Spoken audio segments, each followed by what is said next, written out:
Tiantsika zao indray a Dimitri a tena mandeha tongotra foana ilay izy a danse grecque a mahafinaritra aranareo ary a ny dimy felana alefa izany hoe tongotra daholo mietsika fa afaka asianao tanana ho an'izay te hanenjanenjana vody za zao efa navita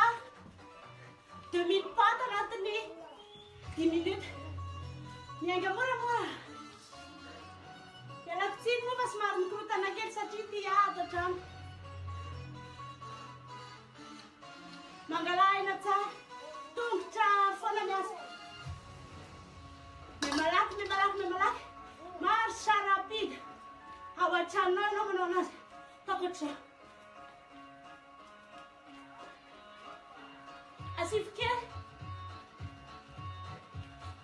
kely twista kely jereo tsara fa ny olona taloha tamin'ny fotoana ny twista tsisy be ekipe zany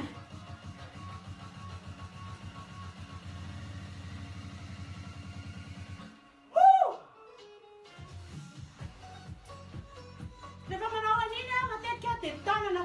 sy tongotra alefa ny aloha afaka tokony ohatr'izao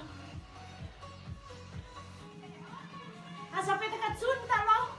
izany hoe ny lohatongotra ihany eto aza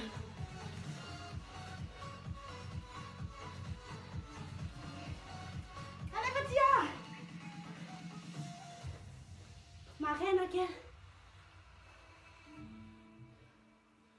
sady manakatona perine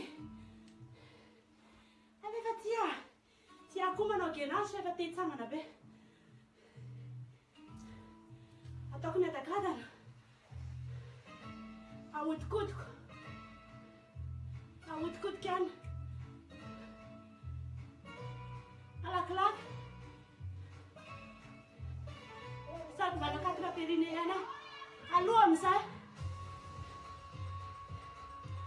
aloha ihany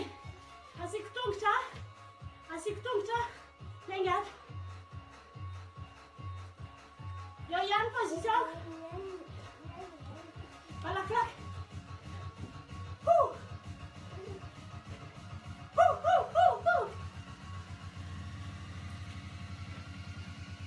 doucement 3000 pas deuxième chanson méthode cheval Léane c'est toujours la même méthode le cheval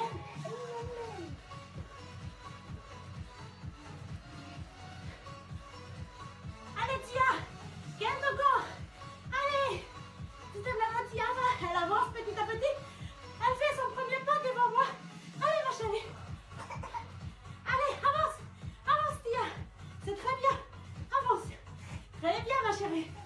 allez bravo ma chérie très bien bravo à vous aussi ouais et merci à tous je suis contente parce que ma fille elle a fait 4 pas aujourd'hui.